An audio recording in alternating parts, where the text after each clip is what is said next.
every time I did a task, I documented. And I think that's something that can translate to anybody in any field. If it lives in your head, it's not scalable. When you come into it with that mindset, that's how you create freedom one task at a time. On today's episode of The 1%, Deep, an agency owner who's generated hundreds of millions of views for his clients, sits down with Madeleine Raiford, a short-term rental coach and business strategist. You make more money per unit of anyone I've ever had on this show. Really? How do you do it? Figure out what you love in your business and outsource the rest. And this looks different for absolutely everyone. The mindset that it takes to go from 6 figures to 7. Oof. I've done it in multiple businesses. I think the biggest mindset shift is...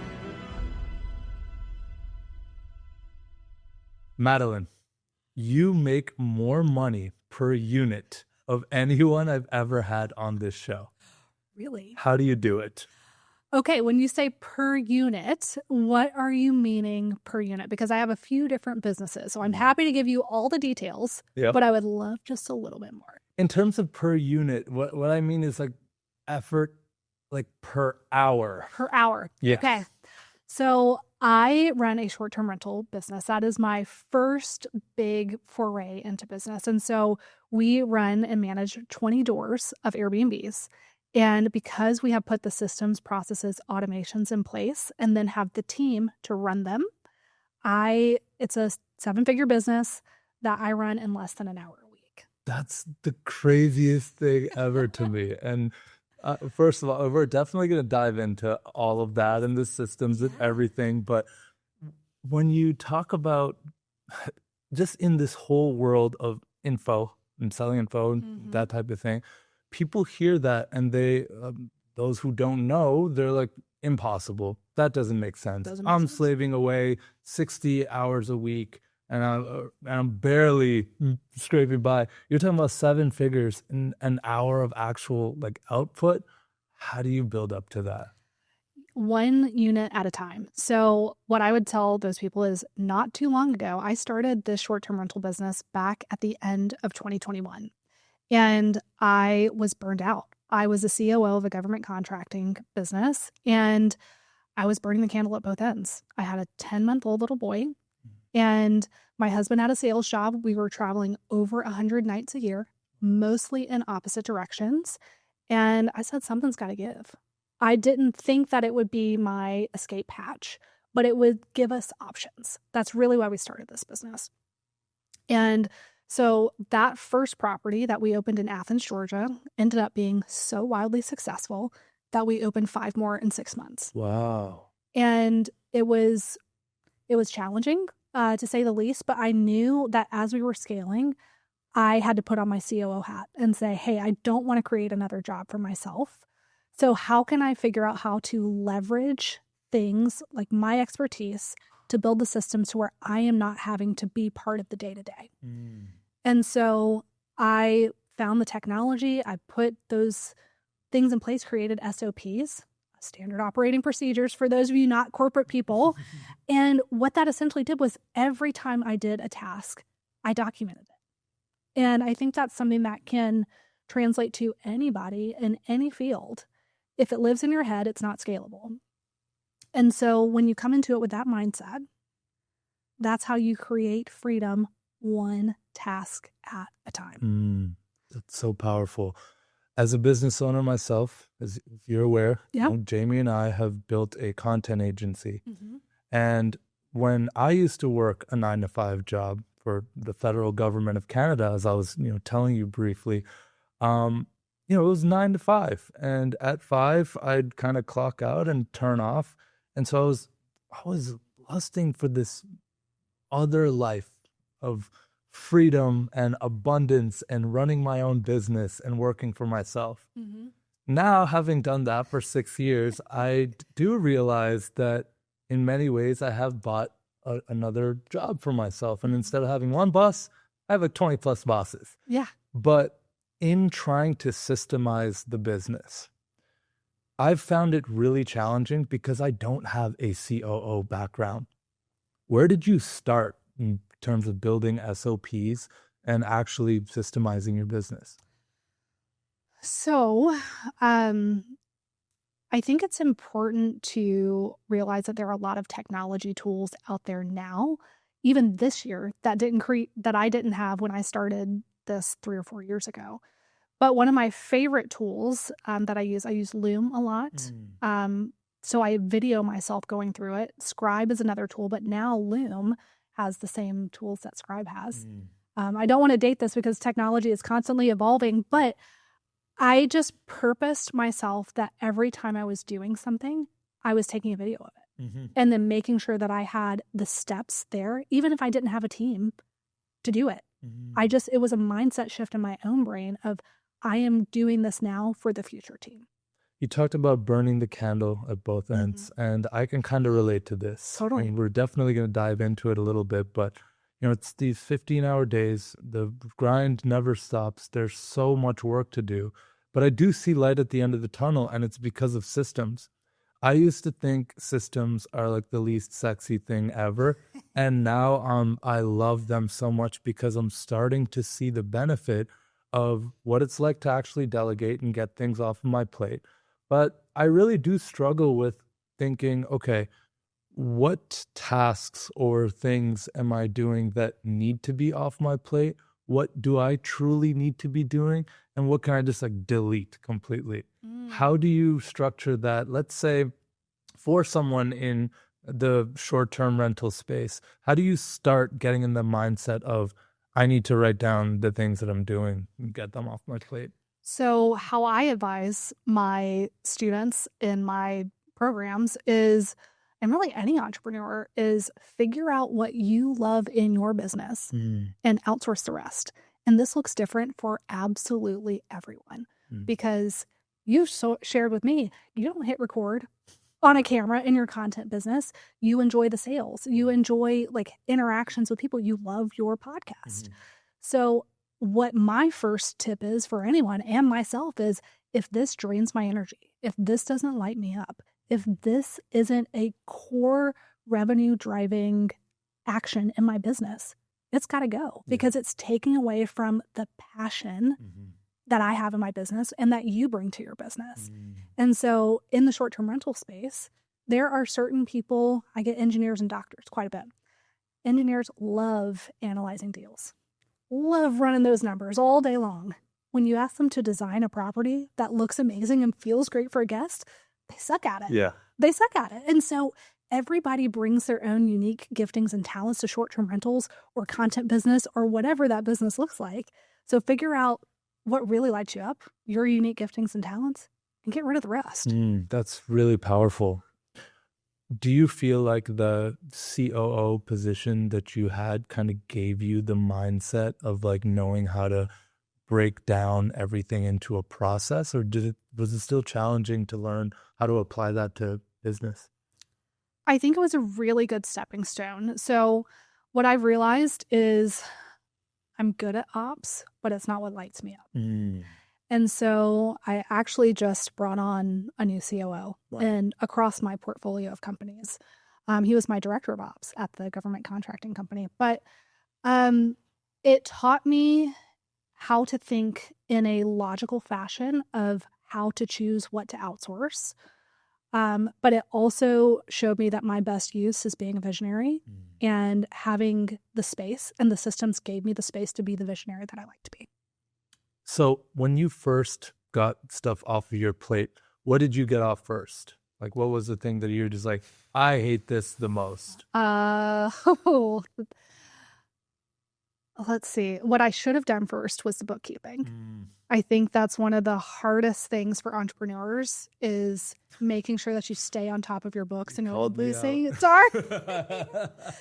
I think it's universal for a lot of entrepreneurs. But hiring my CFO was one of the best hires that I made. But in the short-term rental industry, I knew that I needed to hire an interior designer that was going to help me bring my vision to life, because I could say, yes, I like that, but I couldn't translate it to a space. And so in my very first property, I said, this is kind of what I'm feeling. Can you help me? And so that was before we ever opened a door in our Airbnb business. I hired an interior designer and it became the look. He's worked with me on every project. Wow. Okay. So understanding where your zone of genius is and where you need improvement, like that self-honesty piece, I think is one of the most important things to know, is that self-reflection of where you need it the most. Yeah. What is the task you're avoiding? Yeah. For me, it's anything admin. It drains my energy. Get rid of it. Drains my soul. But even like in getting rid of it, right?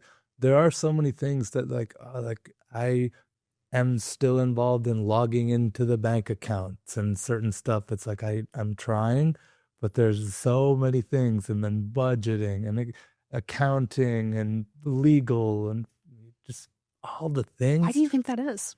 I don't know. I think for me, the challenge has been that we have been in a mindset of being such a small business for so long and actually turning it into a machine that can run without us. I think a lot of it is like holding on to things that I'm maybe afraid of letting go of.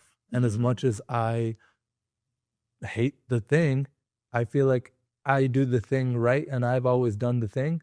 And I've gotten a lot better at that. I've gotten a lot of things off my plate, but there's certain things that I'm still challenged with. It feels like a massive mountain to climb, of just like having someone else take care of all of the books, all of the contracts, all of the invoicing, making sure everyone's paid. And, I did make a big step in the last 12 months where I brought on what started off as like honestly a life manager, like an assistant type of person, to help me in both personal and professional, just like help me with all the things. Yeah. From making sure my laundry gets done with a service, to my meal preps arrive on time, to booking my flights, making sure that staff gets paid, making sure that invoices by clients are paid, that type of stuff. So that was like level one, is just, I just need space to breathe. But Laura became our head of operations very quickly because she understood.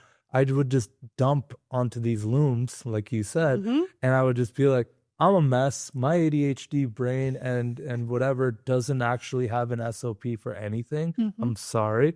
But part of your role is going to be taking my crazy and like building that into the system. But now after 8-9 months with her, it's still challenging certain things where it's like we have multiple companies across multiple countries that require different tax, jurisdictions, that require different accounting structures, that require immigration stuff for all, like, Jamie and I are Canadian. It's just, it's a little complex. And so I still have to drive, but she does the work, if that makes sense. So it's a long-winded way of saying we're almost there with a lot of these things, but not fully. So what was a big shift for me, because let's use the bookkeeping example, because multiple businesses, I had different groups that weren't speaking to each other. And so they weren't sure what one hand was doing, what the other one was. And as we grew, you kind of have to shift, especially if you're self-employed, you're not taking on investors, if you're bootstrapping something, like sometimes one business has to support another business. And, I got to a point where it required somebody who was at the executive level and not a bookkeeper, like a bookkeeper here and a bookkeeper here. And then, so I hired, her name's Rachel, she's our CFO, and we staged up. So we had more of a responsibility ascension plan. And so she took on one responsibility, 30 days, we added more and more. So where I got more comfortable with her running all the bank accounts, doing all the things. But ultimately what it led to was her dealing with our subject matter experts, our tax strategists, our legal team. And so now I'm just being briefed because she has the keys to the kingdom in the financial realm and then works with our experts. And I'm not having to be involved, but I trust her because she's obviously better at money than I am. I call her my money boss.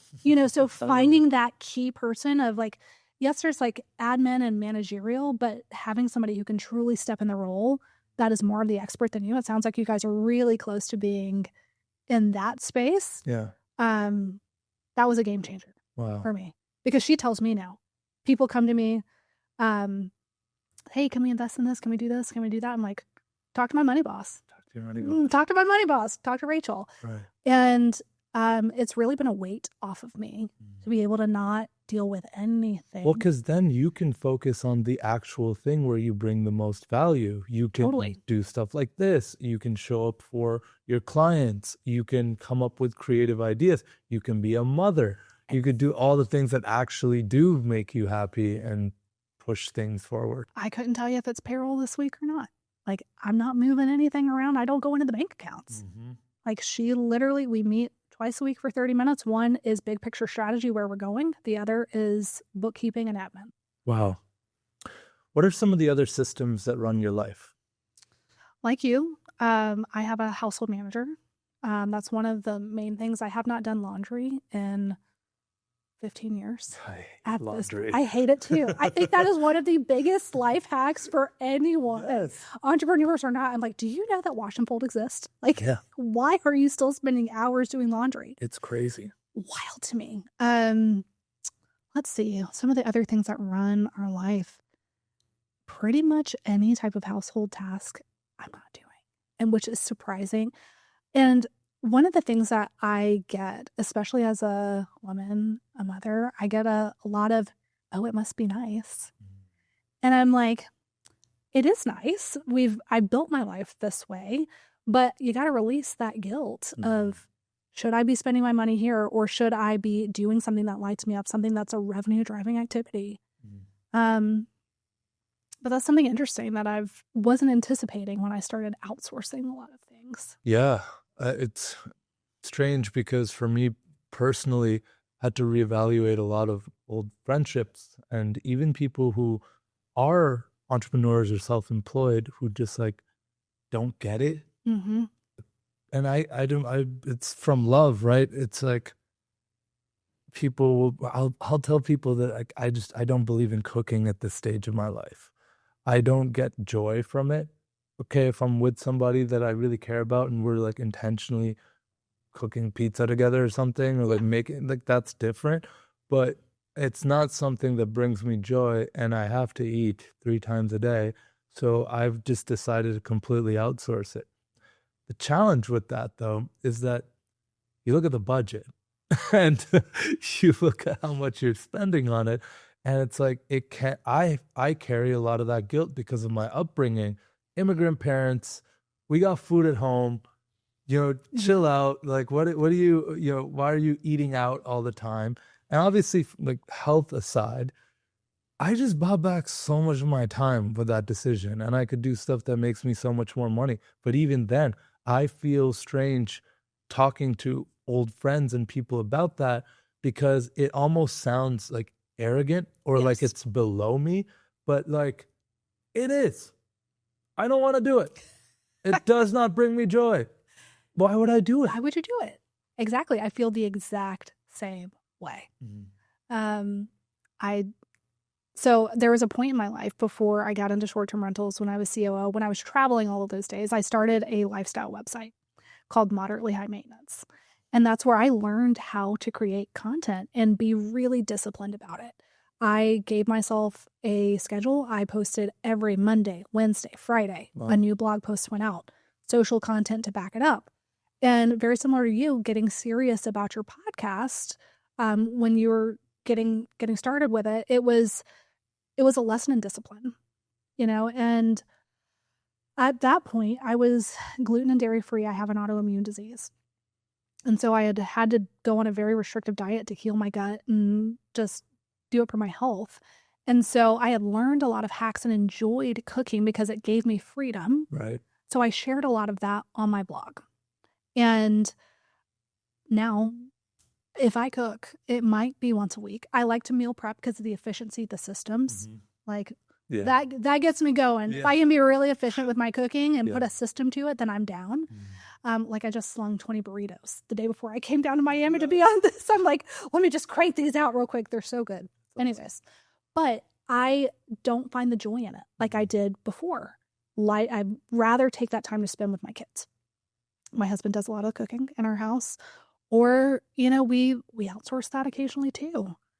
But it's really hard. And one of the things that I've struggled with, at preschool events, I totally different day-to-day level of decision making. Yeah. And it's hard to relate, and it's hard to have friends who aren't dealing with that, Yeah. making multiple hundreds of $1,000s of decisions before lunch. Like, it's hard for people to relate. Yeah. I totally get it. I mean, in different levels, but I'm kind of in the same boat where it's like, okay, there are things that I just don't enjoy, but then there are also things that I do enjoy that people wouldn't consider that, oh, well, why are you like spending time doing that? For me, just going for a long walk and doing nothing. I just like it. It's not the highest ROI. I'm not making money while going on a walk or whatever. I just enjoy it. I just enjoy going and walking, hanging out with friends. And so I think the big point here for anyone listening, it's do an audit of actually what you enjoy and what you don't enjoy, and try your best to ruthlessly get those things that you don't enjoy off your plate. But it's a progress, like it's a journey. It takes time. Totally. It's not going to happen overnight. Totally. Forever a work in progress there. I want to kind of dive into how you got into the short-term rental game specifically, and how you knew that this is something you can scale up. Because I think a lot of people have this idea that, oh, I'd love to have my own little Airbnb that I can go and visit when I want and then make a lot of money on it on the side. I mean, you briefly shared it, but what was the catalyst that made you go, like, I'm actually going to do this. I'm going to buy my first property, and I'm doing it with the purpose of renting it out short term? So I think a lot of real estate investors come to this by a few books, and I am no exception. I read Robert Kiyosaki's Rich Dad, Poor Dad. Highly recommend it. But it really got me thinking, I have got to start investing in assets, because if not, I'm going to continue to trade my time for money forever. And so in my background, I had managed a long-term rental portfolio. And what that taught me was the juice is not worth the squeeze for the headache. Yeah. I mean, some horrendous tenant stories for a couple of $100 a month. It didn't make sense. So I was like, all right, long-term rental's not for me. I have built this thriving community with moderately high maintenance. I've done some amazing brand deals with Wayfair, All Modern, like these brands that I really admired. And I said, well, how can I take what I built online and combine it with real estate and give that community a physical representation of the interior design, the, gluten and dairy-free recipes, like all of the lifestyle stuff that I've been sharing online. And so that was the archetype for my first short-term rental. I was very intentional about it. So a lot of the brand partnerships I brought over into that first property, and I was also able to make that property shoppable. So add multiple streams of revenue to that very first property. So I was very intentional about having a brand standard. I thought about property number 5 when I was creating property number 1, because I knew I wanted to be like the larger hotel brands and have a consistent standard. What do you mean shoppable? So I have QR codes in my short-term rentals, and a guest can scan the QR code and it takes them, and it has every single product. So if they love the couch, they love the sheets, they love the scent machine. Interesting. It takes them directly to the website. They are cookied, those cookies that you accept at the bottom, but it tags them, and I earn affiliate revenue from everything that they buy. So you're like value stacking your property. Totally value stacking my property. Yeah. And I had learned that from the content creation. And that's one of the other things. I don't think any training is wasted that you've lived. Any life experience that you have, whether it's you working for the Canadian government and then like figuring out how to put all of these systems in place. It's me with COO with systems, but also as content creation, knowing how to partner with brands, create affiliate marketing. It all added up and everything clicked for me with short-term rentals. My mom has always said I'm a pioneer, not a settler. And one of the things I love about short-term rentals is I can set up a system so after I get the property launched, the day-to-day runs itself. But what I enjoy about the business now is finding new properties, setting them up, and then handing them off to my team. Wow. So when I realized I could have that new spark, getting new properties, but then have the asset continue to make money for years upon years upon years without my involvement in running the day-to-day, that's when I said, Eureka, this will work for me. It will work for my personality, and it will allow me to create a stable income that continues to grow.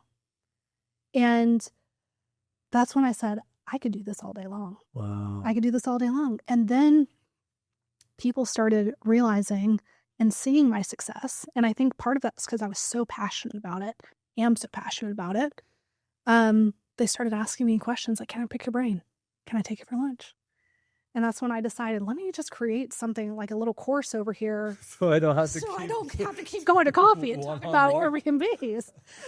And, but then I realized people needed somebody in their corner because everybody's financial situation is different. Their zone of genius is different. What they will excel at in short-term rentals is different. Their risk profile, where they live, all types of things are different. In order to be successful, they need this business to light them up too. Mm-hmm.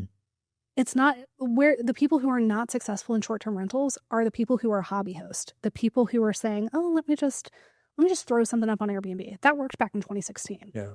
But the industry is not busting like so many gurus out there are saying. Yeah. The industry is professionalizing. And what that means is that you have to be intentional. You have to treat it like an actual business. You have to treat it like an actual business. And the people who do are still wildly successful. The cream is rising to the top. And the hobby hosts are going to continue to earn less and less and less because people like me and my clients are coming in and taking their business, frankly. Wow. So there's still time. There's still time. It's not too late. You have not missed the boat. Okay. No. I'm going to share a little story, but you'll see how this all connects. Okay. I'm ready. So remember I told you that I worked this job and I wanted to quit for a long time, but I didn't really have a business yet. So I worked for the Canadian federal government in the pensions department. And the one beauty about having a stable 9-to-5 job is that a bank would give me a crazy loan to buy a home. And so I got, before I actually quit my job, I'm like, well, let me just get something, just get a little something. And so the bank gave me $500,000 at 1.59% back in 2021. This is like right around COVID. Just right. And I'm like, cool. I bought this house. I thought it was a townhome. I learned later that it looks like a townhome, but it had a condo fee attached to it. Now at the time, young, dumb, stupid, just needing to buy a house kind of now or never type of thing. Mm-hmm. In my mind, I'm about to become an entrepreneur. That's what's calling my soul. And I don't think many banks are going to loan an entrepreneur with no stable income $500,000 at 1.59%. So I end up buying this house. And now I'm really called to go all in on my business, but I don't want to live at the house. I don't want to live in Canada. Yeah. I leave Canada, the height of COVID, just not to, it just wasn't a good time to be in Canada. I get out of there. And now I have this house sitting empty, and I'm no mathematician, but I'm like, this doesn't really make sense from a cash flow perspective. So I move back in, and I call my fresh business partner, Jamie, who you know very well. And I'm like, dude, want to live with me so we can I don't know, I need to offset this mortgage a little bit. And so we moved in together. We built the business. He was living at his parents' house at the time. I had my tiny little attic apartment where I started this podcast and everything. He moves in, and I just want to leave Canada. I'm thinking, should I just sell this house? This is more of a headache than anything. I don't want anything to do with this. But before I do that, I'm like, I'm going to do one last thing. Either I get tenants and just leave, but that seemed like a little, I was running the numbers. I'm like, I'm not going to make any money doing that. So I throw my house on Airbnb and I tell my mom, I'm like, Mom, you're going to be my interior designer. We're going to make this crib as beautiful as possible. We went to, Ross type of things. And we just bought a bunch of stuff, made it beautiful. And I put the house up on Airbnb. I had so many people rent the spot, and some people were wanting to rent it for months at a time. And in the first month that I'm running this Airbnb, I made like 10 grand. Oh, yeah. And I was mind blown. I was like, forget this content agency stuff. Let me just do this. And for numbers, like my mortgage is like $1,900. My condo fee was like $300. I'm like, dude, I'm not going to make near this with tenants. I feel like I'm on top of the world. I'm like, yeah, this content thing, whatever. We'll see what happens. The podcast, sure. That's a little passion hobby. And then my neighbor calls the HOA, man, and gets me shut down. Tale as old as time. At the end of that first month, I was so upset. And so that was kind of the beginning and end of my Airbnb journey. But I say all this to say, Madeleine, I've been looking at your content. Obviously, you know, we have a small part to play in it, you know. Yes. And I don't look at all of our clients' content all the time, but I watch your videos and I'm like, I'm honored. I need to become a client of Madeleine. So it's one of my goals and my dreams to get back into the short-term rental space, because I believe that the business that I'm in, if I get hit by a bus tomorrow or Jamie gets hit by a bus tomorrow, God forbid, we don't really have a business. We're glorified freelancers. And although I love what we've built, it has a special place in my heart. It's a solid cash flow machine. There's no assets. We don't own anything, really. Yeah. And so walk me through how I would be able to get my first property with short-term rentals through your programs. Absolutely. And the thing is, like, sharing that, there are so many people who they're making great money. Like, you guys are very successful entrepreneurs, but at the end of the day, you had the realization of, hey, I'm still trading time for money and not taking that cash and putting it into an asset to build my freedom. And so I think that is the first step, is acknowledging. Like, I make great money. Admitting you have a problem. You have a problem. Precisely. Thank you for saying. You set it up. That is acknowledging that you have a cash to asset situation, and then realizing, okay, what is my zone of genius in this, and where do I need additional support? And this is where we help our clients.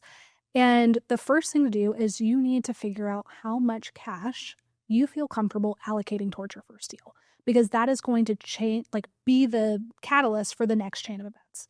So what we recommend, because we have the systems in place to manage it remotely, is our goal is for you to have a top tier property in whatever market you choose. Okay. So typically our clients are qualifying for a 10% down second home loan. So what this is important is cash is king, and that is always going to be your limiting factor as you scale. So understanding how much cash you have to allocate towards your first deal, and then saying, all right, let's say I have $50,000 for a down payment. I'm looking at a 10% down second home loan, and I am pre-qualified for $500,000. That maths, you know? And so with a $500,000 budget, I'm sorry, but we're probably not going to South Beach, Miami, where we are here, because you're not going to have a top tier property. So where we start saying, all right, where is home? What is within an hour radius? Okay. That's where we start. That I can get a top tier property in my budget. If we don't find any hidden gem markets, and things that I'm talking about are things with year-round demand. So look for medical centers, universities.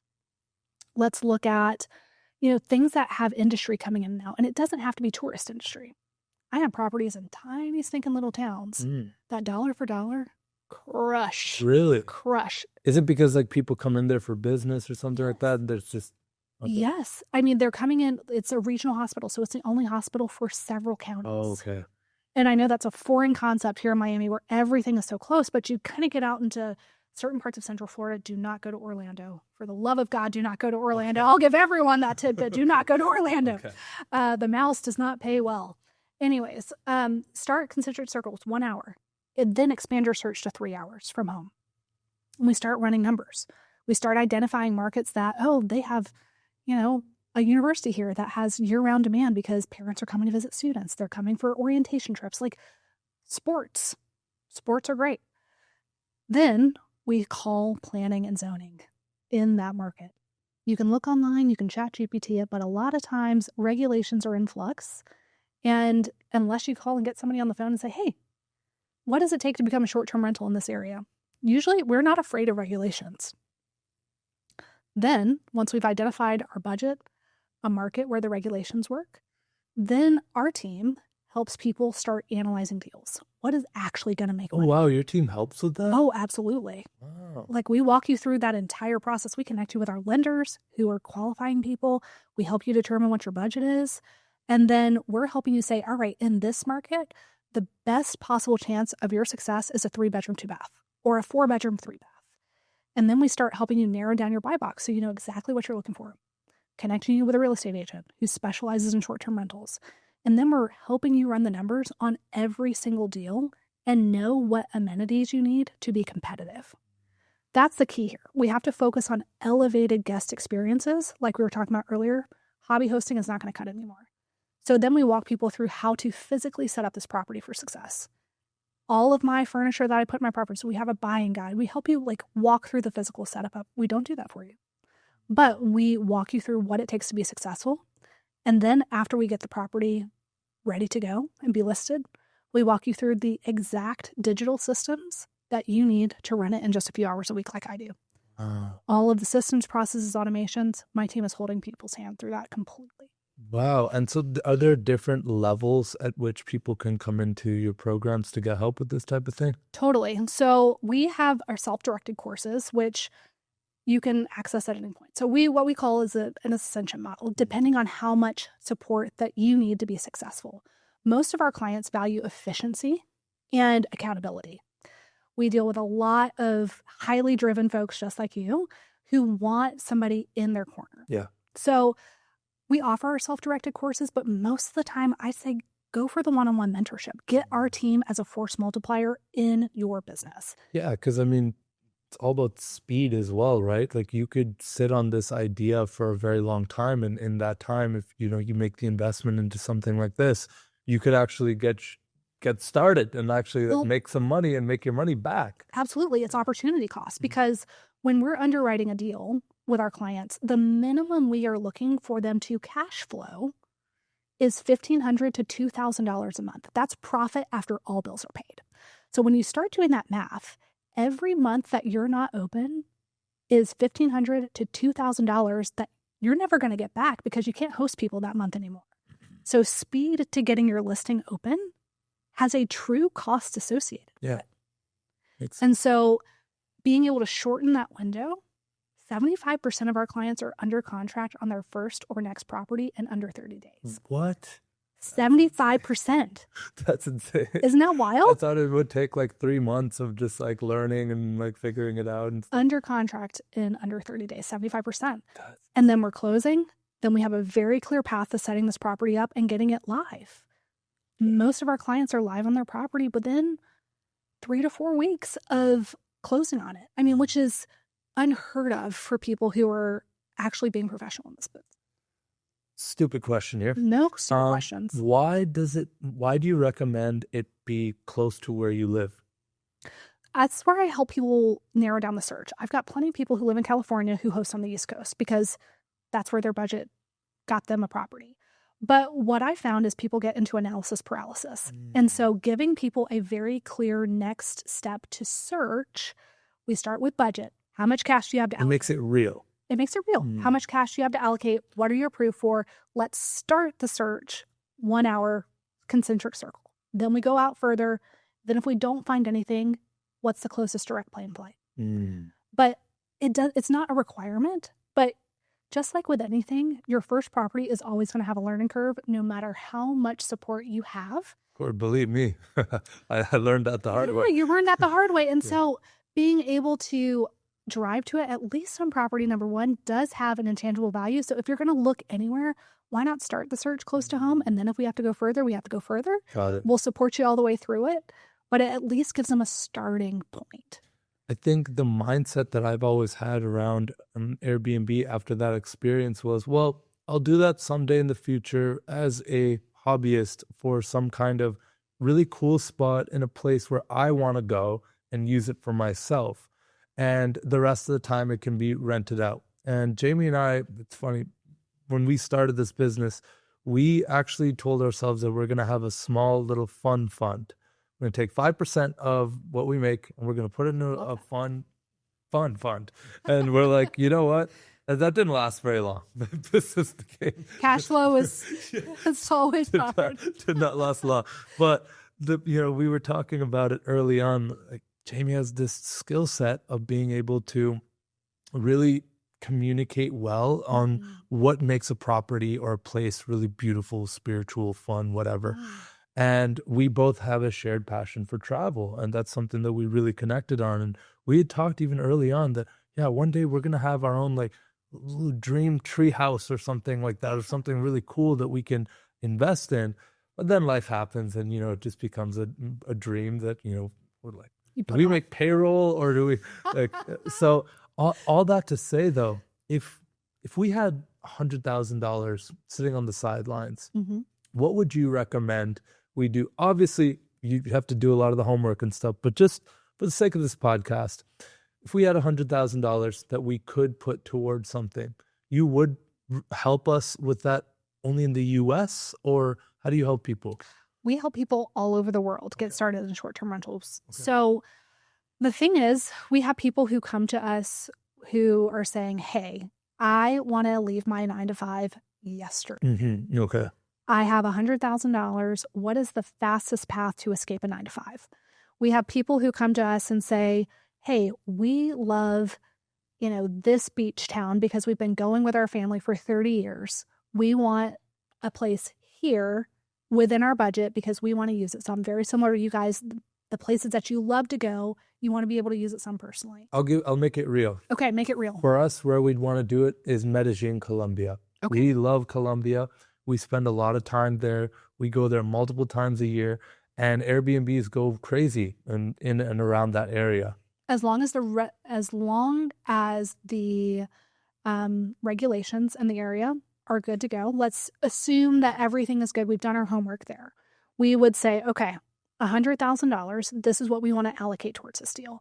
What type of international financing can we get? We'd probably have to leverage some local groups because buying internationally is a little bit different. Yeah. But then once we know how much cash, we have our funding secured, so we know what our budget is, then we start searching. We start looking for, where are people traveling? You guys have been there. You spend time there. What part of the city do you want to be in? It would be El Poblado. That's like the main, yeah. Can we get a top-tier property? How far does our budget get us here? Yeah, I've seen that like really badass spots. Like we're talking penthouses with multiple pools and stuff for like 800,000, 900,000. Okay. Yeah. Up to like 1.3 million. Okay. You see insane spots. Now, I did look into this once. I think they don't do mortgages the same way that we do mortgages. Precisely. Yeah. Precisely. So that's why I'm saying we're probably going to have to figure out what our local... Probably need a lot more money for something crazy like that. So then we'd have to probably damp our expectations for this first spot, might be a little bit more humble. Well, and that's fine. We need to start doing our market research. So we're going to start looking at what the top performing properties are, what amenities do they have? What do they look like?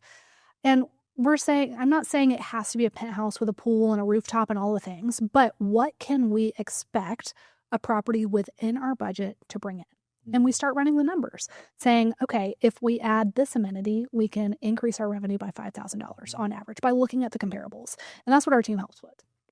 We help you understand what is actually going to move the needle. Where can we splurge? Where can we save? Making all of those tweaks and adjustment to optimize your profitability. So we start looking what our funding is going to do, what our cash is going to do, and then what we can afford and how can we optimize it to the top. Do the numbers actually work at the end of the day based on how much we want to use it or you guys want to use it and what we're seeing on the numbers? And then we adjust from there. Either the numbers work or the numbers don't work, but you got to be honest with yourself. Yeah. And then from there, we help you set up the systems, processes, automations, how to find the boots on the ground team, what SOPs you have to have in place to make sure the quality is there. Are we looking at bringing in virtual assistants? I know you guys use virtual assistants to help you run and manage all that so you're not talking to guests all day long. And we're off to the races. And you have systems for all that stuff. It's all like plug and play, basically. Plug and play. Wow, that's incredible. How does it work? How can you have like systems for something that seems to be like, wouldn't it be so different from property to property, country to country, or is it? Well, at the end of the day, the systems are the same, but you tweak them for the individual unit. Of course. So, I mean, something as simple as a cleaning manual. I think this is a really great example. So we have digital scheduling for our cleaners, but we also have a physical manual that we help our clients. We have a template for it. So we want to show our listing in a physical waterproof book, waterproof, Yeah. all the photos of the listing that you just drag and drop your things in. And then we have a checklist for the cleaner to go through every time.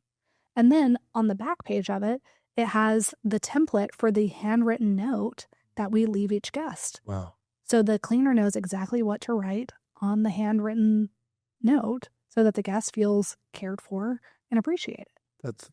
I love when I go to an Airbnb and they think about those little things. The little details. It makes the biggest difference, and it makes my experience so much better. And like, if I'm, with somebody that I really care about and they notice all those little things, I don't leave reviews, but they leave the best reviews ever for me. And I'm like, this is great. I want to give it a great review. And it's really interesting, this whole world of short-term rentals. It's like something that I genuinely want to play in. What's like the minimum you need to get involved in this cash-wise? So there are 3 ways to get started in short-term rentals. So a lot of people don't know this, and 2 of them you don't actually have to own the property. Whoa. So there's co-hosting, which is managing somebody else's property. Then there's arbitrage, which you have a long-term lease, typically a corporate lease, with the agreement that you can sublease it out for short-term. And then there's owning the property. All 3 of those different business models have different advantages. I do all 3 within my business with my 20 doors, but co-hosting, you don't need any cash to get started. And it's a great way to start building up that cash because you don't have to invest any cash and you can sock it away to eventually own. Owning is always the goal, but if you're kind of short on cash, these ways are other ways to get into it. So arbitrage, you typically have to put a little money into it and you have to furnish the place. Right. It's like basically renting a spot. You're renting a spot. But you can start earning money from it. So the thing with co-hosting is you don't have any money invested, but you share the upside potential with the owner of the property. Okay. Arbitrage, you are committed every month for that rent, but everything on top of your expenses, you have all of the upside. And then there's owning, where you're building equity, meaning somebody else is paying your mortgage. Then there's appreciation, meaning the property is gaining in value. There's cash flow, which I love, $1,500 to $2,000 at minimum a month that we're getting. And then there's the tax play with the depreciation. So all of that to say, we've seen people get started with $0 out of their pocket with co-hosting. I've had clients who've got started with less than $5,000 out of their own pocket with arbitrage. And then owning, there are things like creative finance and other things that you can get in with a really low rate. But at the end of the day, owning is where you actually own the asset and stop trading time for money. Co-hosting, though, what does that exactly mean? Somebody else owns the property, and then you are handling all of the day-to-day operations. You're almost like the property manager. You are the property manager. Okay, got it. Okay. So you're kind of making like a fixed... Typically 25%. Oh, cool. It's a percentage. It's a percentage. Oh, wow. Yes. 25%? 25%. Right, I guess because you're dealing with the BS. You're dealing with the BS. They're still paying the mortgage. They're still paying the insurance on the property. They are still the property. But you pay them out 75% of everything that is left over at the end of the month. Wow. And so, okay, that's really interesting. And then you also mentioned, I guess you can write off a lot of stuff too then. Totally. Yeah. Oh, short-term rental tax loophole, bonus depreciation, hundreds of thousands of dollars written off that short-term rentals unlock. This is really, really interesting. You got my mind buzzing. I'm in the wrong business. I love this, but we'll help you get into it. Don't you worry. It's amazing. I'm 100% going to do it. And I'm so interested in this because to tie kind of a bow around the previous story I was telling you about my property, now 5 years later, my mortgage has come up for renewal. I've had tenants the whole time. How does that work? So when Canada's a little different. Canada's a little weird. So when I bought that property, we went through that whole Airbnb stuff. I got shut down, and I was so upset because people were offering to pay me like $9,500 a month to rent this spot that I'm paying like $2,300 on my costs. I was like mind blown. Like I could live for free, basically. I was so excited. I got shut down, pretty sad. And I'm like, well, I guess my only option is either sell the home, take a massive loss just from realtor fees and everything alone, just in such a short period of time. It's like the worst thing to do. Or I keep it and I get some tenants. So I went with that option. I got some tenants and I've had them for the last 4.5, almost 5 years. And they're wonderful in terms of I haven't had to deal with them at all in the last however many years. But now I got basically my mortgage renewal came up after the 5 years. And basically it's going to be like 5% now because of just Canadian market and stuff. Oof. And so that makes my monthly expenses way too high for something I wasn't even making money on. I was breaking even every month because of that stupid condo fee. Yeah. So I wasn't making anything on this thing already. I'm essentially subsidizing these people to live there. I'm one problem away from this costing me a lot of money. I just never really liked it anyways, and I just kind of wanted to just sell it and just not have the headache. But then now for immigration reasons as well, I want to live in the U.S. I'm here. I've been here. Our visas allow us to live and operate here and whatnot. But I don't want to have a property or too many ties to Canada. So I do have to sell the home. It kind of comes at a good time with this rate increase and stuff. So I'm like, let's sell it.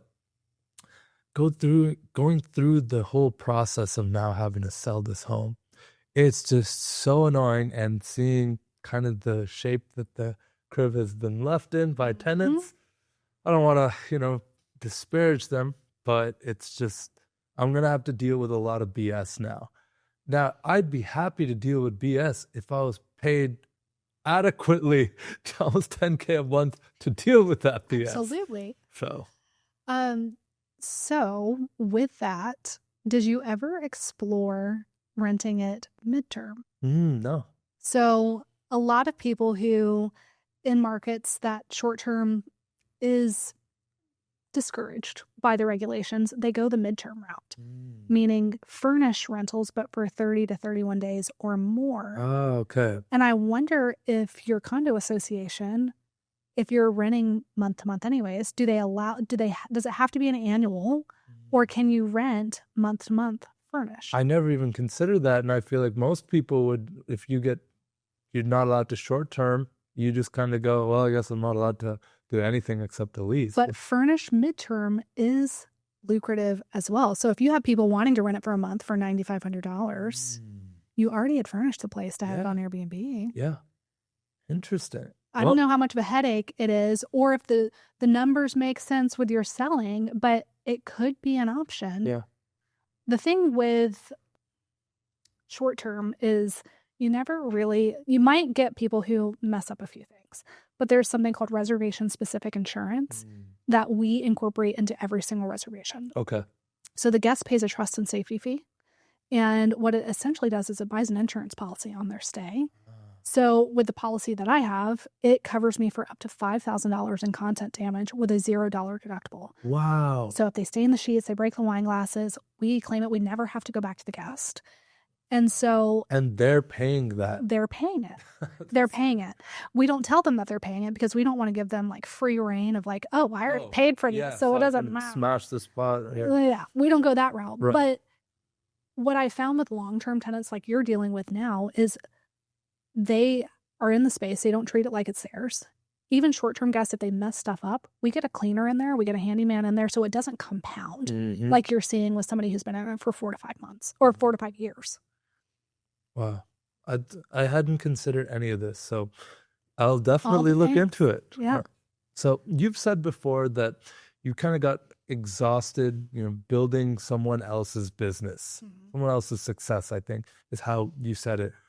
What was the actual catalyst to go from working for somebody else to going all in on your own thing? It was honestly having children. So my husband and I, when we were getting started, our first property we opened in October of 2021. Our first son was 10 months old. Wow. And so I was having to travel to the location of the business every other week and be gone for 3 nights. Oh, wow. I was taking an au pair. Our son, it was highly disruptive. And my husband was traveling 4 to 5 nights a week. Wow. Again, opposite directions. And so we were just exhausted in a way that no night's sleep was ever going to fix, because we were just on this hamster wheel of like, when is this going to end? And it wasn't. It wasn't. And so we said, something has got to give. Let's start building our future by investing in these assets. And then when it did so well, immediately we launched in the middle of football season in a year that we won the championship. And so, it was a really good time. And I thought that we were doing, very well, but I didn't have all the systems in place. So I didn't know actually how well I could have been doing. It was an ignorance tax, really, because I didn't have dynamic pricing set up. But even then, we were like, this really has legs and has potential, which is why we scaled so quickly and then put those systems in place so that we could balance both 9 to 5 jobs while we were scaling it up. Because that in and of itself, baby, 2 very busy jobs and starting this business. Yeah.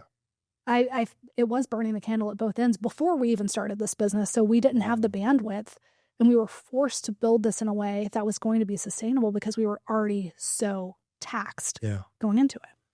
Well, just to be, completely upfront, with you, obviously a little weird because you are one of our clients, but one thing that we have struggled with, in building and growing this business is that the fulfillment side of things just takes up so much of our soul and energy. Yeah. So much management. So, there's a lot of moving parts to our service, as you know, from strategy and coming up with the ideas to filming to editing, posting. There's a lot of different people that a lot needs to go right for content to be going up and for it to work.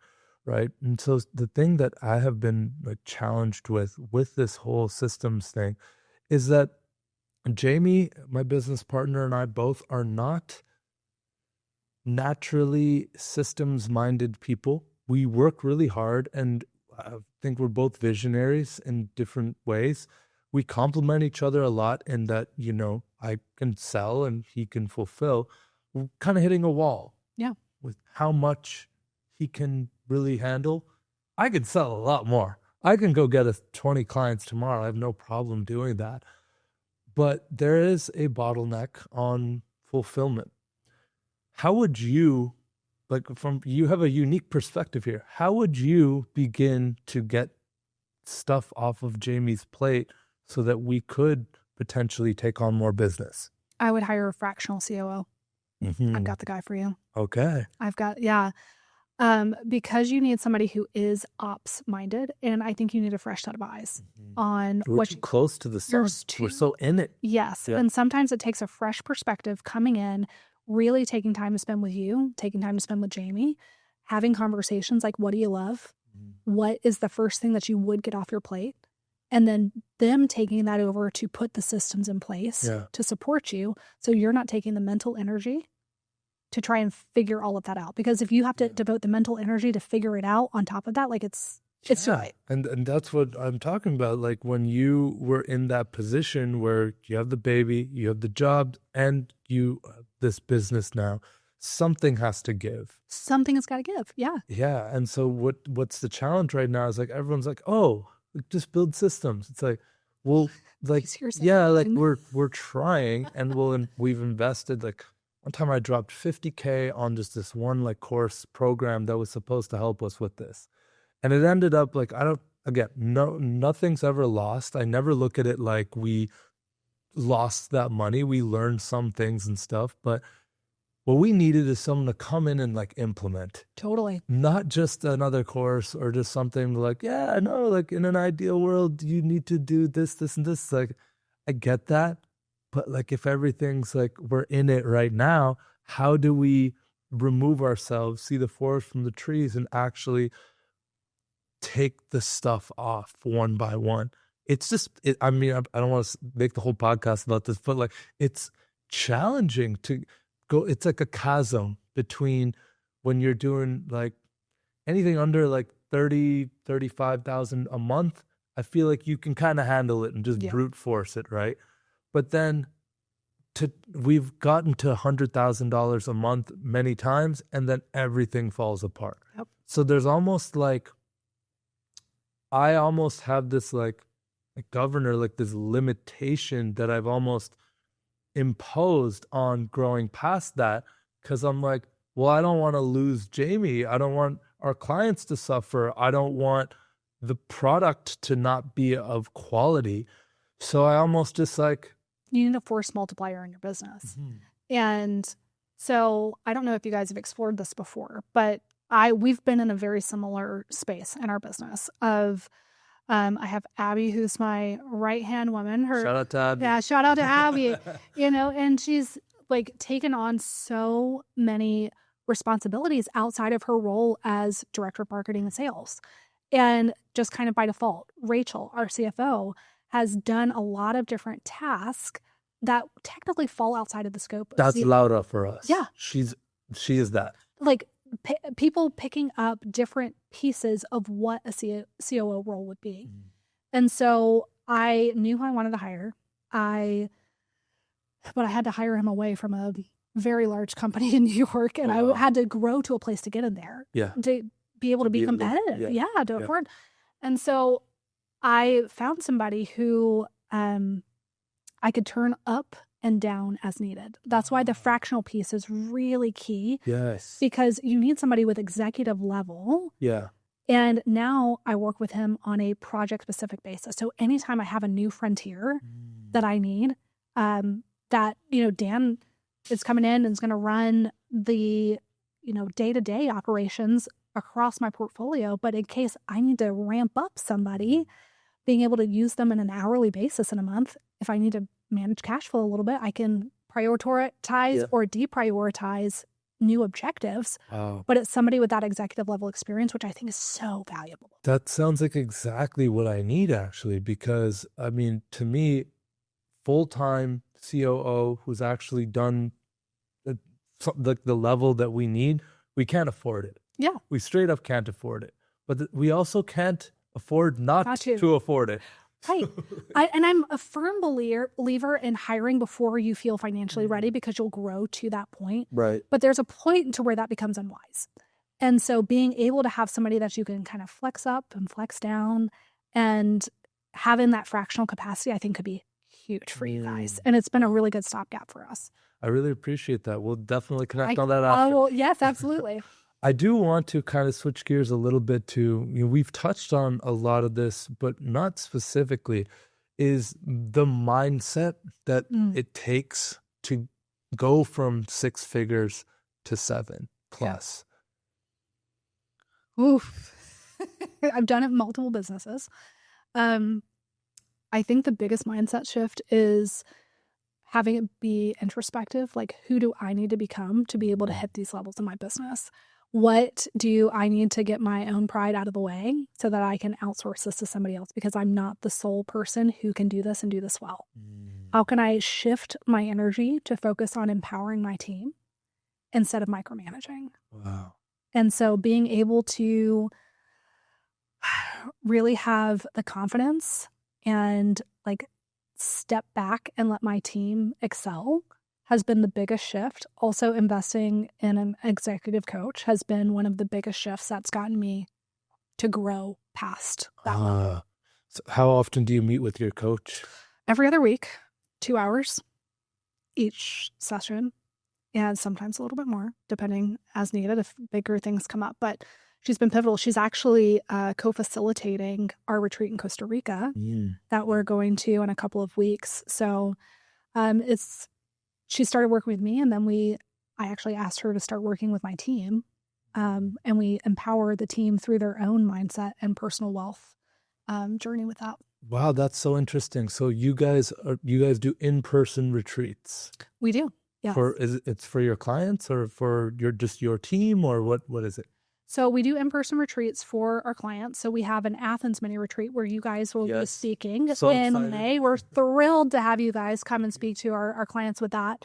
That is more higher level. We do a little bit of mindset stuff, but it's more tactical. So it's actually going to be a perfect event for you. Amazing. Because we have the best lenders, the best tax strategists. If you're wanting to jumpstart, you're going to absorb a lot at that Athens mini retreat. Amazing. So then our Costa Rica retreat is more about building your dream life. And we only invite our higher level clients. And it's about choosing and selecting and curating what is actually serving you as a business owner and building the life that you want to live and having a business that supports it. Wow. I need to come. Come on. Come on. I mean, I say this because just this week, and this is pretty personal to share, but I hit a wall for the first time as a business owner, where I thought that I could just keep pushing, keep burning the candle at both ends. These 15-hour days have become regular for me at this point, and we are kind of in that chasm between, okay, I need to get this stuff off my plate, but I also can't afford to fully get it off my plate. I love that you said kind of do it before you're ready type of thing, but at the same time, just have to be cautious with certain things. And I had my coach, he basically called me out on a call where he was like, dude, you don't look good. Like, you're like, where's that guy who is fun, enjoys life, actually looking forward to things? You are on a path to being wildly successful and miserable by 40. And that was a gut punch. And I'm like, dude, something needs to change. Yeah. And I took a day off last week for the first time in years. And it was tough. I've gotten to a point where I don't know how to relax anymore. Things that I used to enjoy and have fun, like watching sports or whatever, I almost skipped the Super Bowl, and I'm a Patriots fan. Like, I almost just didn't watch them. Like, I could work. I could get ahead. And in this pursuit of just more and just trying to just become the best version of myself and the best leader for my team, and just everything just has become about productivity, I have found it challenging to turn off. Yeah. And so I definitely think it's really important to invest time and energy in just removing yourself from stuff. So I had a very similar experience. And actually last year, going into our Costa Rica retreat, we had a very challenging time personally for our family. We had uprooted and moved to Texas for 3 months and didn't have my support system in place. And we came back from Texas, immediately went into hosting our Athens event. And then 2 weeks later, we hosted our Costa Rica event. It was just boom, boom, boom. Too much. Huh? And I went into Costa Rica very burned out, very similar to what you were saying of, the things that brought me joy just didn't bring me joy anymore. I found it difficult to show up for my team. Like, I was exhausted. Yeah. No amount of sleep was going to fix it. Yeah. Making me feel good these days. And I had my coach was with us on that Costa Rica trip, and she was like, you came in depleted. You're pouring from an empty cup, and you cannot pour from an empty cup. So about a month later, we're hosting this Costa Rica retreat at a different location. And so one of the things that they do is they fly the host in to experience the location before. And so I went there and I said, you know what? We can't continue. Yeah. We can't continue. I came back and said, you know what? I am taking a sabbatical. And I blocked my calendar for any new events. This was in July, from July to December. Wow. So if it wasn't already on my calendar, it didn't get added. And that was such a lesson. I stopped going into the office and I worked from home any day that I wasn't recording.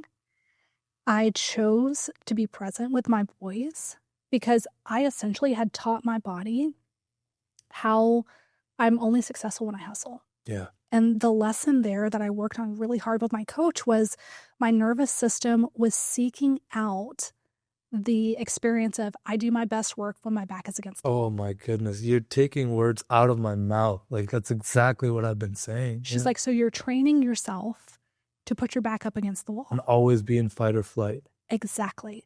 And so what she said, what we have to realize is that you do your best work when you live in balance, taking care of yourself, your family, and your business together in balance.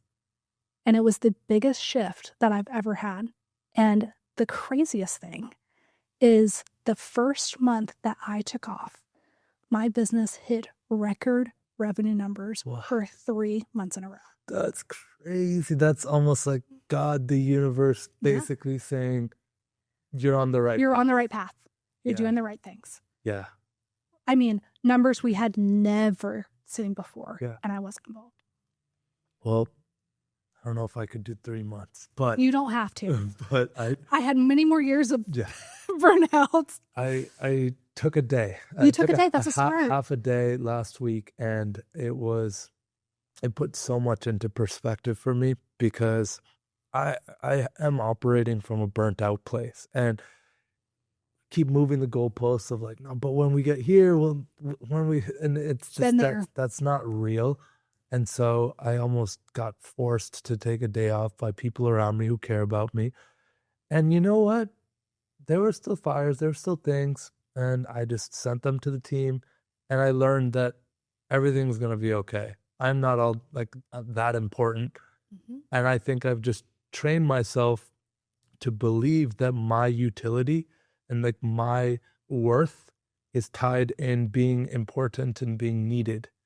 And I had to really deconstruct that day. And just ever since then, I haven't been the same. I mean, I've just been kind of choosing to just enjoy life a little bit more. And even I still have to work and stuff like that.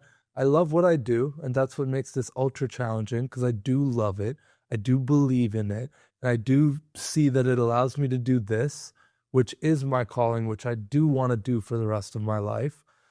But it doesn't have to be this stressful, balls to the wall, like we're going all in, hard hustle, grind mentality.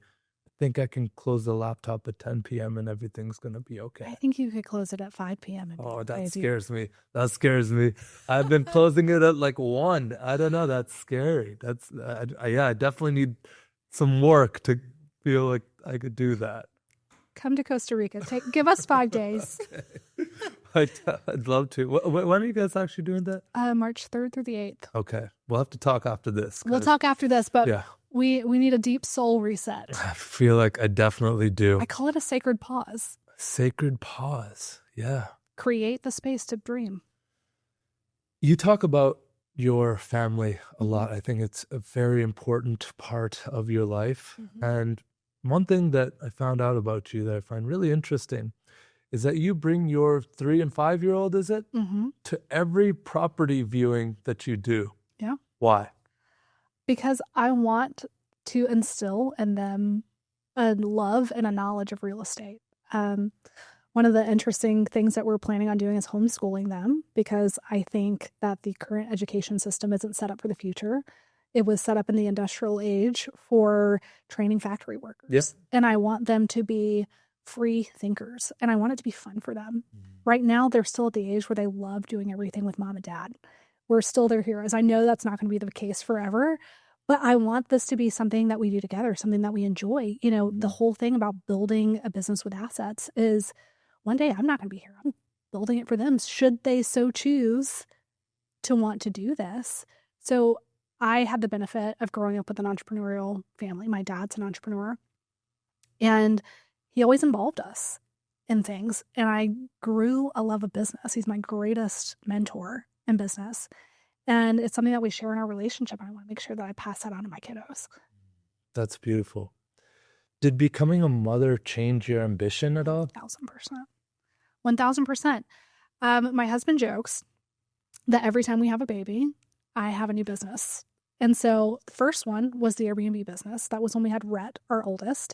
So 10 months old, we buy our first property. It like really lit the fire under me of like, we got to make a change here, buddy. You know, we've got this baby not living for us anymore or just for us. And then I struggle taking time off too, other than this last sabbatical. But maternity leave, that space where I wasn't expected to do the daily task of things, it freed my mind up for the opportunity to start that business. Fast forward 2 years, and I have our second son, Rowan. And during that short maternity leave, because I took a couple of weeks, I said, you know what? I'm going to start creating this course because I'm tired of people asking me out for coffee. So actually, I created the course while I was pregnant with Rowan. Because I was worried in the videos if people could tell I was pregnant. Very strategic wardrobe choices in AOA.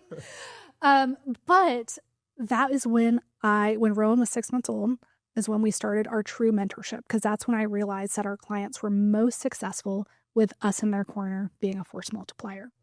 So yes, and my husband, I think, was honestly scared to have a third kid because we were like, what's she going to do now? Yeah, we don't have any bandwidth for more business. Exactly. Yeah.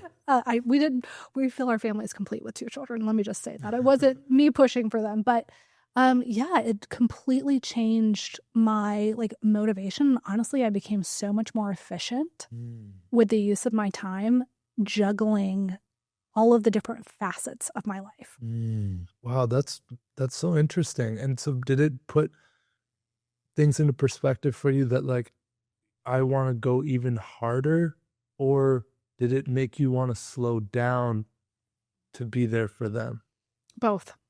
So it gave what I was building more of a purpose.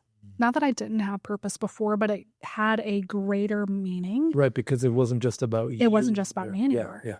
I had a reason to hold myself accountable beyond just me. Because when it's just you, you're like, oh, I can slip. It's just me.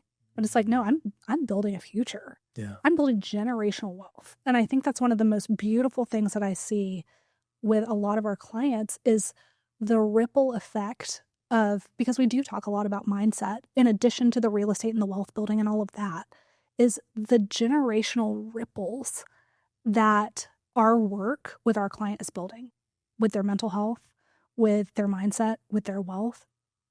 Generations are going to be affected by the work that we're doing. And that's true freedom. And that's my biggest takeaway, honestly, from this beautiful episode that I've got to have with you is that, I think grass is always greener, right?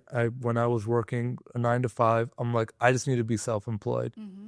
And now being self-employed, it's like, well, I need assets, but that is how you make your money work for you and not tie it so much to time.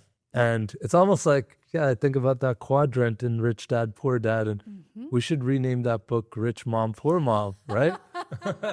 I love that. Maybe that's a future project, my own version. This question might be a little personal. We could kill it if it's inappropriate, but is there, are you the breadwinner? Absolutely. Is that challenging in your dynamic with your marriage at all? Yes, it's been interesting because we always set out for John to leave his 9 to 5. John's my husband. We never really set out for me to leave my 9 to 5. But what we didn't realize was John as a man. I think the hardest question that he was asked in the beginning was him knowing how to answer, so what do you do for work? And I think that is such an American thing to do, have people's worth be focused on their occupation. Mm-hmm. And he is involved in our business in the advisory role. So he always knows what's going on, but he's not involved in the day-to-day. Mm-hmm. And so it felt a little bit inauthentic to him to say, I'm a real estate investor. Mm-hmm. Even though he is, we own everything 50-50. Yeah. But he manages the stuff at the house. He plays golf 5 days a week, which I love that for him. But he's also served in the military for over 20 years. Right.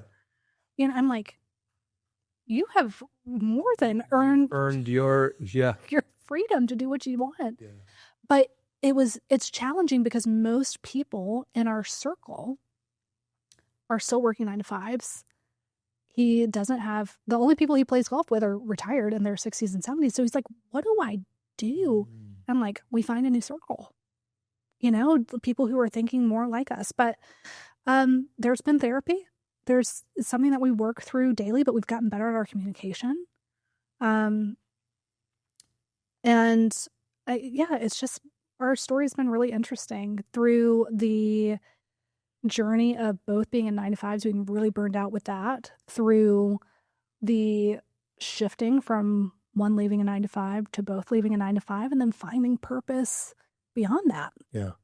And I'm just thankful that he has the freedom to figure out what his next move is. Wow. Thank you for being so transparent about that. I mean, it speaks to a cultural thing that we have embedded in us, where it's like, oh, the man must earn the income and provide and whatever. But it's like, I know from what you've described that you get very much doing it all together. Mm-hmm. But it comes down to that one question that when people ask. So, big shout out to your husband. And I want to say, we thank him for his service for sure. And I hope that he can find purpose beyond just that, the typical level of how we discuss things like that. Yeah, and I think it's a really key part of both of our stories, because my dad as an entrepreneur he traveled a lot and wasn't present much when I was growing up. And that's not a knock on him at all, but he was providing and having to be gone. And so being present with our children was something that was very important to us. And I think at that 10-month-old mark with Rhett, we both realized that we weren't able. John's story was very similar. His dad's a CPA. So busy time of year, his dad's at the office all hours of the night, not present for golf matches and other things. And that was important for John too. And so saying, hey, this season isn't forever. We have our children when they're little for only so long. Yeah. It's so much more important to invest in them and have 2 present parents and a dad that pours into them.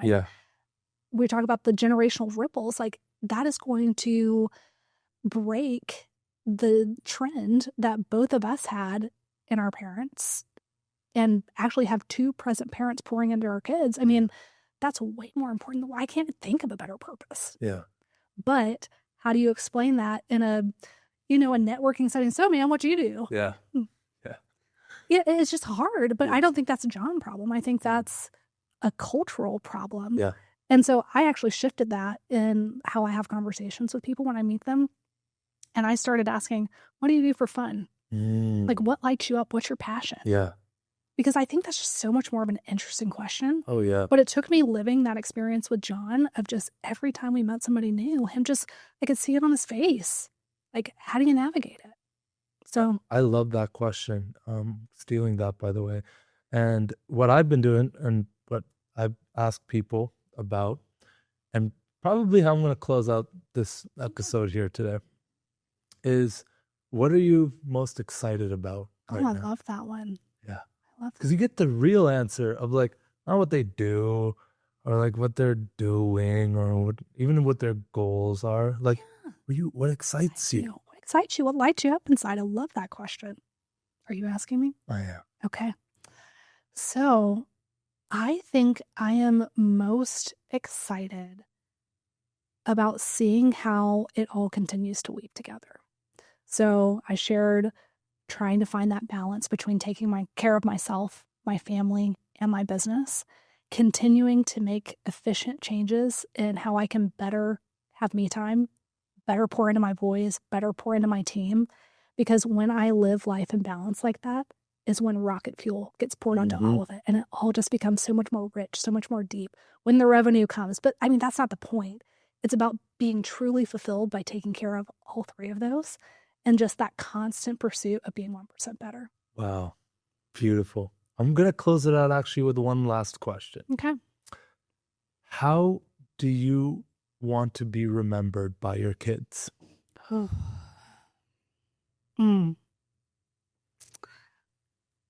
I think it plays into all of the things that we were just sharing about. I'll share 2 things. one of the things I realized is they don't spell love Love, they spell it Time. And I want them to know that I always enjoyed every single moment with them. That's beautiful. And I just enjoyed every moment of this. Madeline, thank you so much. Thank you for having me. For coming on the 1%. I really, really appreciate you. I value you so much as way more than just a client, but I believe as a mentor. And, I can't wait to continue this journey together. Same. Thank you so much for having me. Thank you.